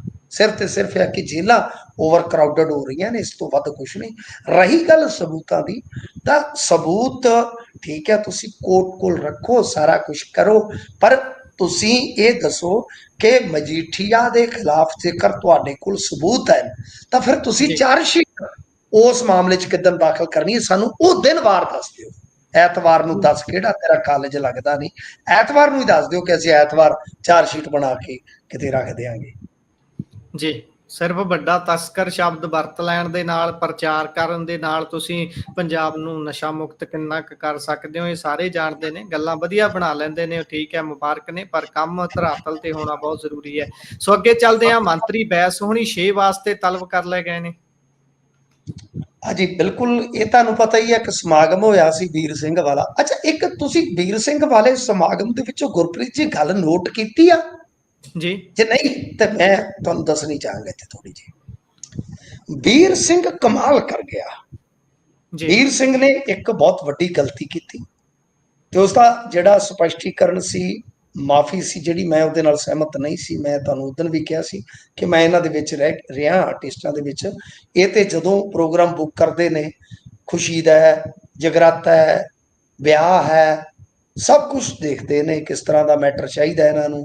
ਉਹ ਸਭ ਤਿਆਰੀ ਹੁੰਦੀ ਹੈ, ਬਕਾਇਦਾ ਕੰਟਰੈਕਟ ਹੁੰਦੇ ਨੇ, ਕਿਸ ਜਗ੍ਹਾ ਤੇ ਹੋਏਗਾ, ਕਿੰਨਾ ਚਿਰ ਖਾੜਾ ਚੱਲੇਗਾ, ਬੜਾ ਬਾਰੀਕੀ ਨਾਲ। ਮੇਰੇ ਖੁਦ ਦੇ ਦੋਸਤ ਕਲਾਕਾਰ ਨੇ ਜੀ, ਇਨਫੈਕਟ ਜੀ ਕਹਿ ਲਈਏ ਕਿ ਬੜੇ ਵੱਡੇ ਵੱਡੇ ਸਟਾਰ ਵੀ, ਚਲੋ ਆਪਾਂ ਕਦੇ ਕਦੇ ਕਹਿ ਲਓ ਕਿ ਉਹਨਾਂ ਦੇ ਨਾਲ ਵੀ ਵਾਰਤਾਲਾਪ ਕਰ ਲਈਦੀ ਹੈ। ਤਾਂ ਕਹਿਣ ਦਾ ਮਤਲਬ ਇਹ ਆ ਕਿ ਯਾਰ ਇਹ ਚੀਜ਼ ਮੇਰੇ ਹਜ਼ਮ ਨਹੀਂ ਹੋਈ। ਤੇ ਤੁਸੀਂ ਦੇਖੋ ਕਿ ਅਕਾਲ ਤਖਤ ਸਾਹਿਬ ਤੇ ਉਸ ਨੂੰ ਸੱਦਿਆ ਵੀ ਨਹੀਂ ਗਿਆ ਤੇ ਵੀਰ ਸਿੰਘ ਆ ਵੀ ਗਿਆ। ਜੀ ਕੀ ਮਤਲਬ ਕਿ ਇੱਕ ਸਵਾਲ ਨਹੀਂ ਪੈਦਾ ਹੁੰਦਾ ਕਿ ਵੀਰ ਸਿੰਘ ਇਹਨਾਂ ਨੂੰ ਫਸਾ ਤੇ ਨਹੀਂ ਗਿਆ, ਆਪ ਤੇ ਜੀ ਨਿਕਲ ਗਿਆ? ਵੀਰ ਸਿੰਘ ਨੂੰ ਕਿਸੇ ਨੇ ਐਡਵਾਈਸ ਤੇ ਨਹੀਂ ਕੀਤਾ, ਜੀ ਵੀਰ ਸਿੰਘ ਨੂੰ ਕਿਸੇ ਨੇ ਗਾਈਡ ਤੇ ਨਹੀਂ ਕੀਤਾ। ਇਹ ਬੜਾ ਮੇਰੇ ਮਤਲਬ ਕਿ ਮਨ ਦੇ ਵਿੱਚ ਸਵਾਲ ਜਿਹੜਾ ਹੈ ਨਾ, ਕੁਰਬਲ ਕੁਰਬਲ ਕਰਦਾ ਸੀਗਾ ਉਸ ਦਿਨ ਤੋਂ ਲੈ ਕੇ। ਤਾਂ ਖੈਰ ਜੀ ਅੱਗੇ ਵਧਿਆ ਜਾਵੇ ਤਾਂ ਹੁਣ ਜਿਹੜੀ ਇਹ ਖਬਰ ਆ, ਇਸ ਖਬਰ ਦਾ ਜਿਹੜਾ ਮੌਜੂ ਹੈ ਉਹ ਇਹੋ ਆ ਕਿ ਸ੍ਰੀ ਅਕਾਲ ਤਖਤ ਸਾਹਿਬ ਤੇ ਹੁਣ ਇਹਨਾਂ ਨੂੰ ਜਵਾਬ ਦੇਣਾ ਪਵੇਗਾ। ਉਸ ਸਮਾਗਮ ਵਾਸਤੇ ਭਾਸ਼ਾ ਵਿਭਾਗ ਤੇ ਸਿੱਖਿਆ ਮਹਿਕਮਾ ਦੋਵੇਂ ਆਯੋਜਕ ਸਨ। ਇਹਦਾ ਮਤਲਬ ਆ ਕਿ ਭਾਸ਼ਾ ਵਿਭਾਗ ਦੇ ਜਿਹੜੇ ਚੀਫ ਨੇ ਜਫਰ ਸਾਹਿਬ ਤੇ ਇਹ ਬੈਸ ਸਾਹਿਬ, ਇਹਨਾਂ ਨੂੰ ਬੁਲਾ ਲਿਆ ਗਿਆ। ਇਹਨਾਂ ਨੇ ਹਾਲਾਂਕਿ ਮਾਫੀ ਵੀ ਮੰਗ ਲਈ ਸੀਗੀ, ਪਰ ਉਸ ਮਾਫੀ ਨੂੰ ਤਰਕਨਾਰ ਕਰ ਦਿੱਤਾ ਗਿਆ। ਇਹ ਵੀ ਇੰਟਰਸਟਿੰਗ ਹੈ। ਚਲੋ ਇਹ ਆਡੀਅנס ਦੇ ਵਿੱਚੋਂ ਜਿਹੜੇ ਆਪਣੇ ਬਹੁਤ ਸੱਜਣ ਸਿੱਖ ਸਿਧਾਂਤਾਂ ਤੋਂ ਜਾਣੂ ਹੈ ਉਹ ਦੱਸ ਸਕਦੇ ਆ। ਚਲੋ ਉਹ ਪੰਜਾਬੀ ਰੇਡੀਓ US ਨੂੰ ਭੇਜ ਦੇਣ ਫੀਡਬੈਕ, ਜੋ ਵੀ ਹੋਵੇ, ਜੀ ਮੈਨੂੰ ਇੰਨੀ ਜਾਣਕਾਰੀ ਨਹੀਂ। ਮੇਰੇ ਖਿਆਲ ਦੇ ਨਾਲ ਇਹ ਦੋਵੇਂ ਸੱਜਣ ਬੇਅਮਰਤੀਏ ਨੇ, ਇਹਨਾਂ ਨੇ ਜੀ ਅਮਰਤ ਨਹੀਂ ਲਿਆ। ਜੀ ਜੀ ਕੀ ਮਤਲਬ ਕਿ ਸਪਸ਼ਟਿਕ ਤੁਹਾਨੂੰ ਯਾਦ ਹੋਣਾ ਪਤਿਤ ਜਾਂ ਇਦਾਂ, ਮਤਲਬ ਕਿ ਉਹ ਚੀਜ਼ ਹੁੰਦੀ ਹੈ ਨਾ ਕਿ ਮਨਜਿੰਦਰ ਸਿੰਘ ਸਿਰਸੇ ਹੋਰਾਂ ਨੂੰ, ਵੈਸੇ ਫੇਰ ਸਵਾਲ ਮੇਰਾ ਮਨ ਦਾ ਜਿਹੜਾ ਵੁੜਕ ਪੈਣਾ ਹੈ ਕਿ ਤੁਸੀਂ ਵੇਖੋ ਕਿ ਮਨਜਿੰਦਰ ਸਿੰਘ ਸਿਰਸੇ ਹੋਰਾਂ ਨੂੰ ਅੱਡ ਕੀਤਾ ਗਿਆ ਸੀ। ਗੁਨਾਹ ਜੀ ਕਰਤਾ ਉਹ ਜੀ ਵੀ ਮੰਨੇਗਾ। 2 ਦਸੰਬਰ ਯਾਦ ਕਰੋ, ਮਨਪ੍ਰੀਤ ਜੀ ਜੀ ਬਾਦਲ ਹੋਰੀ, ਪਰ ਉਹਨਾਂ ਦਾ ਕੀ ਹੋਇਆ? ਤਾਂ ਮਤਲਬ ਕਿ ਇਸ ਢੰਗ ਨਾਲ ਜੇ ਦੇਖੀਏ, ਚਲੋ ਇਹ ਆਉਣਗੇ ਤਾਂ ਜ਼ਰੂਰ। ਜ਼ਫਰ ਸਾਹਿਬ ਵੀ ਜ਼ਹੀਨ ਆਦਮੀ ਨੇ, ਬੈਸ ਸਾਹਿਬ ਵੀ ਤੁਹਾਨੂੰ ਪਤਾ ਪੜ੍ਹੇ ਲਿਖੇ ਨੇ, ਵਕਾਲਤ ਦੇ ਪੇਸ਼ੇ ਤੋਂ ਪਹਿਲਾਂ ਹੀ ਕਹਿ ਚੁੱਕੇ ਆ ਕਿ ਅਸੀਂ ਤੇ ਬਈ ਨੰਗੇ ਪੈਰ ਆਵਾਂਗੇ। ਤਾਂ ਕਹਿਣ ਦਾ ਮਤਲਬ ਇਹ ਆ ਕਿ ਇਸ ਪੱਖ ਤੋਂ ਥੋੜਾ ਜਿਹਾ ਮੈਂ ਜਾਣਕਾਰੀ ਐਵੇਂ ਕਹਾਂ ਘੱਟ ਰੱਖਦਾ, ਇਸ ਕਰਕੇ ਮੈਂ ਆਡੀਅנס ਤੇ ਛੱਡ ਦਿੱਤਾ। ਉਹ ਤੁਹਾਨੂੰ ਫੀਡਬੈਕ ਭੇਜ ਕੇ ਦੱਸ ਸਕਦੇ ਆ ਕਿ ਇਹਦੇ 'ਚ ਕਿਸ ਤਰ੍ਹਾਂ ਦਾ ਪ੍ਰਬੰਧ ਹੁੰਦਾ। ਪਰ 6 ਨੂੰ ਮੇਰੇ ਖਿਆਲ ਦੇ ਨਾਲ ਇਹਨਾਂ ਦੀ ਪੇਸ਼ੀ ਹੋ ਜਾਏਗੀ। ਜੀ।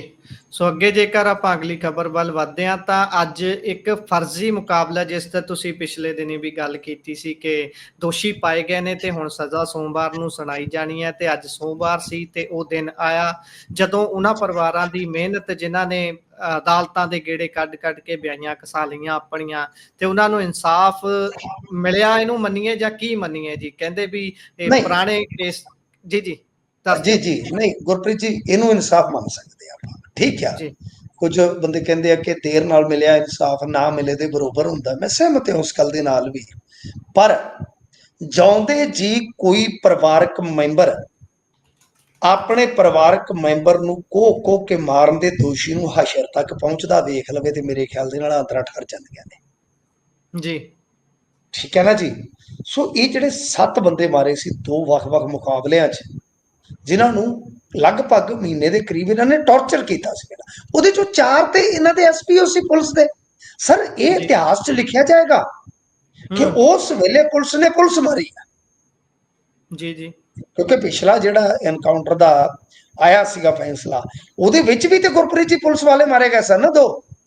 ਜੀ ਜੀ ਇਹ ਇਤਿਹਾਸ 'ਚ ਦਰਜ ਹੋਏਗਾ ਕਿ ਕਨਵਿਕਟਡ ਹੋਈ ਪੁਲਿਸ ਫਰਜ਼ੀ ਮੁਕਾਬਲਿਆਂ 'ਚ ਕਿ ਉਸਨੇ ਪੁਲਿਸ ਹੀ ਮਾਰੀ ਸੀਗੀ। ਜੀ ਤਾਂ ਉਮਰ ਕੈਦ ਹੋ ਗਈ ਹੈ ਇਹਨਾਂ ਦਰਿੰਦਿਆਂ ਨੂੰ। ਮੈਂ ਦਰਿੰਦਾ ਸ਼ਬਦ ਇਸਤੇਮਾਲ ਕਰ ਸਕਦਾ, ਕਿਉਂਕਿ ਹੁਣ ਇਹ ਅਦਾਲਤ ਤੋਂ ਸਜ਼ਾ ਯਾਫਤਾ ਨੇ, ਯਾਨੀ ਕੋਰਟ ਨੇ ਮੋਹਰ ਲਾ ਦਿੱਤੀ ਹੈ ਇਹਨਾਂ ਦੀ ਸਜ਼ਾ ਤੇ ਉਮਰ ਕੈਦ। ਇਹ ਬਹੁਤ ਵੱਡੀ ਸਜ਼ਾ, ਮੈਕਸਿਮਮ ਸਜ਼ਾ ਦੇ ਦਿੱਤੀ ਜੇ ਆਪਾਂ ਦੇਖੀਏ ਤੇ। ਕਿਉਂਕਿ ਆਮ ਤੌਰ ਤੇ ਤੁਹਾਨੂੰ ਪਤਾ ਕਤਲ ਸਾਬਤ ਨਹੀਂ ਨਾ ਹੁੰਦਾ। ਇਹ ਜੀ ਜੀ ਕਤਲ ਨਹੀਂ, ਕਤਲੇਆਮ ਸੀ। 7 ਬੰਦੇ ਮਾਰਨੇ ਗੁਰਪ੍ਰੀਤ ਜੀ, ਇਹ ਤੇ ਵਹਿਸ਼ਤ ਦਾ ਇੱਕ ਨੰਗਾ ਨਾਚ ਸੀ। ਜੀ ਹੁਣ ਇਹਦੇ ਵਿੱਚ ਜਿਹੜੇ ਦੋਸ਼ੀ ਆ, ਉਹਦੇ ਵਿੱਚ ਸ਼ਾਇਦ ਇੱਕ ਤੇ ਰਿਟਾਇਰ ਐਸਐਸਪੀ ਆ ਭੁਪਿੰਦਰਜੀਤ, ਡੀਐਸਪੀ ਦਵਿੰਦਰ, ਇੰਸਪੈਕਟਰ ਸੂਬਾ, ਏਐਸਆਈ ਗੁਲਬਰਗ, ਏਐਸਆਈ ਰਘਵੀਰ, ਇਹਨਾਂ ਸਾਰਿਆਂ ਨੂੰ ਉਮਰ ਕੈਦ ਕਰ ਦਿੱਤੀ ਗਈ। ਯਾਨੀ ਬਹੁਤ ਵੱਡੀ ਸਜ਼ਾ ਦਿੱਤੀ ਗਈ ਆ, ਕਿਉਂਕਿ ਇਹ 302 ਤੇ 120 ਦਾ ਮੁਕੱਦਮਾ ਚੱਲਿਆ ਸੀ।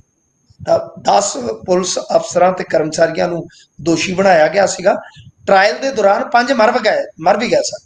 ਤਾਂ ਜਿਹੜੇ ਬਚੇ 5 ਸਨ ਜਿੰਦਾ, ਉਹ ਸਾਰੇ ਦੇ ਸਾਰੇ ਜੀ ਦੋਸ਼ੀ ਕਰਾਰ ਦੇ ਦਿੱਤੇ ਗਏ ਨੇ। ਜੀ ਸੋ ਜੇਕਰ ਅਗਲੀ ਖਬਰ ਤੇ ਚੱਲਾਂ ਤਾਂ ਸੰਗਰੂਰ ਜੇਲ੍ਹ ਦੇ ਵਿੱਚ ਜਿਹੜੇ ਸੁਪਰੀਡੈਂਟ ਨੇ ਉਹਨਾਂ ਦਾ ਟਰਾਂਸਫਰ ਹੋ ਗਿਆ, ਕਿਉਂਕਿ ਇੱਕ ਮੌਤ ਦਾ ਮਾਮਲਾ ਸਾਹਮਣੇ ਆਇਆ ਸੀ। ਸਿੱਖ ਨੌਜਵਾਨ ਦੱਸਿਆ ਜਾ ਰਿਹਾ ਹੈ, ਯੂਏਪੀਏ ਉਸ ਤੇ ਲੱਗੀ ਹੋਈ ਸੀ। ਕੀ ਇਹ ਸਾਰਾ ਮਾਜਰਾ ਜੀ, ਇਹ ਟਰਾਂਸਫਰ ਹੋਣ ਦੇ ਪਿੱਛੇ ਕੀ ਉਹ ਮੌਤ ਹੀ ਕਾਰਨ ਹੈ ਜਾਂ ਗੱਲ ਕੋਈ ਹੋਰ ਹੈ? ਹਾਂ ਬਿਲਕੁਲ ਜੀ, ਯੂਏਪੀਏ ਲੱਗਾ ਸੀਗਾ। ਤੇ ਚਲੋ ਜਿਹੜਾ ਕੋਈ ਵੀ ਬੰਦਾ ਹੈ ਜਦੋਂ ਟ੍ਰਾਇਲ ਫੇਸ ਕਰ ਰਿਹਾ ਹੈ, ਚਾਹੇ ਉਹ ਖਾਲਿਸਤਾਨੀ ਹੈ ਚਾਹੇ ਉਹ ਕੋਈ ਪਾਕਿਸਤਾਨੀ ਆ, ਤਾਂ ਉਹ ਤਾਂ ਵੱਖਰੀ ਗੱਲ ਹੈ ਨਾ। ਕਿਉਂਕਿ ਜੇਲ੍ਹ ਦੇ ਵਿੱਚ ਕੈਦੀ ਦੇ ਵੀ ਅਧਿਕਾਰ ਆ, ਡਜ਼ਨਟ ਮੈਟਰ, ਚਾਹੇ ਕੋਈ ਅੰਮ੍ਰਿਤਪਾਲ ਸਿੰਘ, ਚਾਹੇ ਕੋਈ ਕਹਿ ਲਈਏ ਕਿ ਉੱਥੇ ਅਸੀਮਾਨੰਦ ਆ, ਚਾਹੇ ਕੋਈ ਵੀ ਆ, ਤਾਂ ਅਧਿਕਾਰ ਵੀ ਆ ਕੁਝ ਕੈਦੀਆਂ ਦੇ ਜਿਉਣ ਦਾ ਅਧਿਕਾਰ ਤੇ ਬੁਨਿਆਦੀ ਹੈ ਨਾ। ਤਾਂ ਖੈਰ ਗੱਲ ਇਹ ਆ ਕਿ ਇਹ ਸ਼ੱਕੀ ਹਾਲਾਤਾਂ ਦੇ ਵਿੱਚ ਕੈਦੀ ਗੁਰਵਿੰਦਰ ਸਿੰਘ ਦੀ ਮੌਤ ਹੋਈ ਆ। ਇਹ ਦੱਸਦੇ ਆ ਕਿ 4 ਅਗਸਤ ਨੂੰ ਸੁਣਵਾਈ ਹੋਣੀ ਸੀ। ਤੇ ਇਹ ਜਿਹੜੀ ਕਹਿ ਲਓ ਕਿ ਇਹਦੀ ਕਹਾਣੀ ਆ ਕੇਸ ਦੀ, ਤਾਂ ਕਾਫੀ ਲੰਮਾ ਸਮਾਂ ਹੋ ਗਿਆ। ਦੱਸਦੇ ਆ ਕਿ 6-7 ਸਾਲ ਤੋਂ ਅੰਦਰ ਸੀ, ਜੇ ਮੈਂ ਗਲਤ ਨਹੀਂ ਹੈ ਤਾਂ ਉਕਤ ਕੈਦੀ ਜਿਹੜਾ ਸੀਗਾ। ਤਾਂ ਹੁਣ ਉਹਦੀ ਜ਼ਮਾਨਤ 7 ਸਾਲ ਤੋਂ, ਤੇ ਮਤਲਬ ਕਿ ਸ਼ਾਇਦ ਕੇਸ ਦਾ ਫੈਸਲਾ ਹੋ ਚੁੱਕਾ ਹੋਏਗਾ। ਤਾਂ ਹੁਣ ਕਿਉਂਕਿ ਕਸਟਡੀ ਬਹੁਤ ਹੋ ਗਈ ਸੀ, 4 ਅਗਸਤ ਨੂੰ ਉਹਦੀ ਜ਼ਮਾਨਤ ਤੇ ਸੁਣਵਾਈ ਸੀ ਹਾਈ ਕੋਰਟ ਦੇ ਵਿੱਚ। ਤੇ ਇਹ ਜਿਹੜੇ ਪਰਿਵਾਰ ਵਾਲੇ ਆ, ਇਹ ਦੋਸ਼ ਲਾਉਂਦੇ ਨੇ ਕਥਿਤ ਤੌਰ ਤੇ ਜੇਲ੍ਹ ਪ੍ਰਸ਼ਾਸਨ ਤੇ, ਕਿ ਲਗਾਤਾਰ ਇਹ ਉਹਨੂੰ ਮਤਲਬ ਕਿ ਤਸੀਹੇ ਦੇ ਰਹੇ ਸੀਗੇ, ਤੇ ਖੁਦ ਉਹਨੂੰ ਆਪਣੀ ਮਤਲਬ ਕਿ ਹੱਤਿਆ ਦੀ ਕਿਤੇ ਨਾ ਕਿਤੇ ਸੂਹ ਸੀ। ਤੇ ਹੁਣ ਸ਼ਨੀਚਰਵਾਰ ਜੇਲ੍ਹ ਪ੍ਰਸ਼ਾਸਨ ਤੋਂ ਫੋਨ ਆਇਆ ਕਿ ਉਹਨਾਂ ਦੇ ਬੇਟੇ ਦੀ ਮੌਤ ਹੋ ਗਈ ਆ। ਜਦੋਂ ਅਸੀਂ ਉੱਥੇ ਗਏ ਤੇ ਪਤਾ ਚੱਲਿਆ ਕਿ ਉਸਨੇ ਫਾਂਸੀ ਲਾ ਕੇ ਆਤਮ ਹੱਤਿਆ ਕਰ ਲਈ ਆ। ਤੇ ਪਰਿਵਾਰ ਨੇ ਮਾਮਲੇ ਦੀ ਉੱਚ ਪੱਧਰੀ ਜਾਂਚ ਮੰਗੀ ਆ। ਦੇਖੋ ਜਿੰਨਾ ਕੁ ਹੁਣ, ਕਿਉਂਕਿ ਆਪਣੀ ਆਡੀਅנס ਜਾਂ ਤੁਹਾਡੇ ਚੋਂ ਬਹੁਤਿਆਂ ਨੂੰ ਤੇ ਸ਼ਾਇਦ ਅੰਦਰ ਦਾ ਸੰਸਾਰ ਨਾ ਪਤਾ ਹੋਵੇ, ਮੈਂ ਆਪਣੇ ਤਜਰਬੇ ਦੇ ਆਧਾਰ ਤੇ ਕਹਿਣਾ ਕਿ ਇੱਕ ਇਹ ਬਾਕੀ ਗੱਲਾਂ ਤੇ ਦੇਖੋ, ਜੇਲ੍ਹ ਦੇ ਵਿੱਚ ਕਤਲ ਗੁੱਝਾ ਨਹੀਂ ਰਹਿੰਦਾ ਕੋਈ। ਪਹਿਲੀ ਗੱਲ ਹੈ, ਮਹਿੰਦਰਪਾਲ ਬਿੱਟੂ ਦਾ ਲੈ ਲਓ ਜਾਂ ਦੂਜੇ ਤੀਜੇ ਜਿੰਨੇ ਵੀ ਕਤਲ ਦੇਖ ਲਓ, ਇਹ ਕੋਈ ਗੁੱਝੇ ਰਹਿਣ ਵਾਲੇ ਨਹੀਂ ਹੁੰਦੇ। ਪੂਲਾ ਵੀ ਜੇਲ੍ਹ 'ਚ ਮਾਰਿਆ ਸੀਗਾ, ਠੀਕ ਹੈ ਜੀ। ਮਤਲਬ ਕਿ ਕਤਲ ਤੇ ਸੁਸਾਈਡ, ਉੱਥੇ ਇਹ ਸਾਰੀਆਂ ਚੀਜ਼ਾਂ ਕਲੀਅਰ ਹੀ ਹੋ ਜਾਂਦੀਆਂ ਨੇ। ਬਾਕੀ ਪੋਸਟਮਾਰਟਮ ਤੋਂ ਵੀ ਪਤਾ ਲੱਗ ਜਾਂਦਾ।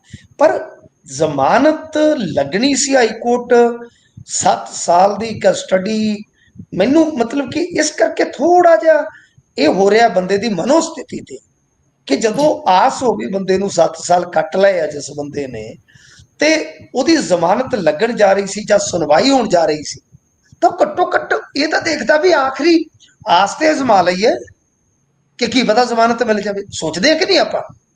ਇਹ ਮੈਂ ਕੈਦੀ ਦੇ ਜੋ ਮਨੋਭਾਵ ਹੁੰਦੇ, ਮੈਂ ਉਹਦੇ ਆਧਾਰ ਤੇ ਗੱਲ ਕਰ ਰਿਹਾ। ਤੁਸੀਂ ਛੱਡ ਦਿਓ ਇਸ ਮਾਮਲੇ ਨੂੰ।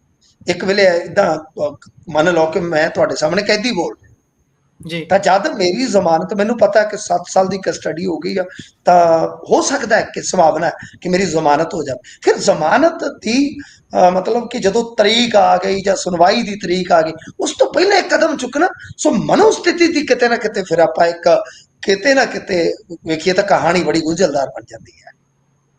ਜੀ ਜੀ ਬਿਲਕੁਲ। ਸੋ ਅੱਗੇ ਜੇਕਰ ਚੱਲਾਂ ਤਾਂ ਭਾਰਤ ਨੇ ਇੰਗਲੈਂਡ ਦੇ ਉੱਤੇ ਯਾਦਗਾਰ ਜਿੱਤ ਦਰਜ ਕੀਤੀ ਹੈ ਜੀ। ਥੋੜੀ ਐਂਟਰਟੇਨਮੈਂਟ ਦੀ ਗੱਲ ਹੋ ਜਾਵੇ, ਬੜੀ ਕਮਾਲ ਦੀ ਆ। ਅੱਜ ਮੇਰੇ ਖਿਆਲ ਦੇ ਨਾਲ ਇਸ ਵੇਲੇ ਦੀ ਸਭ ਤੋਂ ਵੱਡੀ ਖਬਰ ਜਿਹੜੀ ਹੈ, ਜੇ ਤੁਸੀਂ ਦੇਖੋਗੇ ਸੋਸ਼ਲ ਮੀਡੀਆ ਤੇ ਜਾਂ ਮੇਨ ਸਟ੍ਰੀਮ ਮੀਡੀਆ ਤੇ, ਉਹ ਇਹੋ ਆ। ਕਿਉਂਕਿ ਇਹ ਇੱਕ ਬੜੀ ਵੱਡੀ, ਔਰ ਇਹਦੇ ਵਿੱਚ ਤੁਹਾਨੂੰ ਪਤਾ ਹੀ ਹੈ ਪੰਜਾਬ ਦਾ ਸੈਂਟੀਮੈਂਟ ਸੀਗਾ, ਕਿਉਂਕਿ ਕਪਤਾਨੀ ਕਰ ਰਿਹਾ ਸੀ ਸ਼ੁਭਮਨ ਗਿੱਲ, ਤੇ ਉਹਨੇ ਇਸ ਸੀਰੀਜ਼ 'ਚ 750 ਰਨ ਮਾਰਿਆ। ਮੇਰੇ ਖਿਆਲ ਦੇ ਨਾਲ ਬਹੁਤ ਉੱਚ ਕੋਟੀ ਦਾ ਪ੍ਰਦਰਸ਼ਨ ਆ। ਜਦੋਂ ਵੀ ਗਿੱਲ ਕ੍ਰਿਕਟ ਛੱਡੇਗਾ, ਮੈਂ ਅੱਜ ਵੀ ਦਾਅਵਾ ਕਰਦਾ ਸਾਂ ਕਿ ਤੁਸੀਂ ਵੇਖਣਾ ਕਿ ਉਹ ਆਪਦੀਆਂ ਸੁਨਹਿਰੀ ਯਾਦਾਂ ਨੂੰ ਜਦੋਂ ਤਾਜ਼ਾ ਕਰਿਆ ਕਰੇਗਾ, ਫੋਲਿਆ ਕਰੇਗਾ, ਤੇ ਉਹ ਇਸ ਸੀਰੀਜ਼ ਨੂੰ ਬਹੁਤ ਯਾਦ ਕਰੇਗਾ। ਜੀ ਕਿਉਂਕਿ ਇੱਕ ਬਿਹਤਰੀਨ ਸੀਰੀਜ਼ 2-2 ਨਾਲ ਡਰਾ ਕਰਕੇ ਆਇਆ ਸ਼ੁਭਮਨ ਗਿੱਲ। ਪਹਿਲੀ ਸੀਰੀਜ਼ ਆਲੋਚਨਾ ਰੱਜ ਕੇ ਹੋ ਰਹੀ ਸੀ ਕਿ ਬੈਟਰ ਇਹਨੇ ਦਿਖਾਇਆ ਕਿ ਉਹ ਕਿਹੜਾ ਤਕੜਾ ਹੈ, ਕੈਪਟਨਸੀ ਕਿਵੇਂ ਕੀਤੀ ਜਾਂਦੀ ਹੈ ਦਿਖਾ ਦਿੱਤਾ। ਮਤਲਬ ਕਿ ਇੱਕ ਮੌਕਾ ਐਸਾ ਆ ਗਿਆ ਕਿ ਉਹਨਾਂ ਨੂੰ ਜਿੱਤਣ ਵਾਸਤੇ 35 ਰਨ ਚਾਹੀਦੇ ਸੀ, ਅੱਜ ਇਹਨਾਂ ਨੂੰ 4 ਵਿਕਟਾਂ ਚਾਹੀਦੀਆਂ ਸੀ। ਯਾਨੀ ਤੁਸੀਂ ਸੋਚ ਕੇ ਦੇਖੋ ਕਿ ਮੈਚ 6 ਰਨ ਤੱਕ ਗਿਆ। 6 ਰਨ ਹਾਲੇ ਇੰਗਲੈਂਡ ਪਿੱਛੇ ਸੀ ਤੇ ਉਹਨਾਂ ਦੀ ਟੀਮ ਆਊਟ ਹੋ ਗਈ। ਮਤਲਬ ਕਿ ਬਹੁਤ ਜ਼ਬਰਦਸਤ ਰੋਮਾਂਚਕਾਰੀ ਮੈਚ ਜਿਹੜਾ ਉਹ ਇਹਨਾਂ ਨੇ ਜਿੱਤ ਲਿਆ। ਤੋਂ ਮਤਲਬ ਕਿ ਸ਼ੁਭਮਨ ਗਿੱਲ ਤੇ ਜਿਹੜੇ ਉਹਦੇ ਸਾਥੀ ਆ, ਉਹਨਾਂ ਦੀ ਅੱਜ ਬੱਲੇ ਬੱਲੇ ਹੋ ਗਈ ਆ। ਜੀ ਸੋ ਇਸੇ ਦੇ ਨਾਲ ਪ੍ਰੋਗਰਾਮ ਦਾ ਸਮਾਂ ਇੱਥੇ ਸਮਾਪਤ ਹੁੰਦਾ ਹੈ। ਤੁਸੀਂ ਜੁੜੇ ਜਾਣਕਾਰੀਆਂ ਸਾਂਝੀਆਂ ਕੀਤੀਆਂ, ਬਹੁਤ ਬਹੁਤ ਧੰਨਵਾਦ ਜੀ। ਸਤਿ ਸ਼੍ਰੀ ਅਕਾਲ। ਧੰਨਵਾਦ ਜੀ, ਸਤਿ ਸ੍ਰੀ ਅਕਾਲ ਜੀ।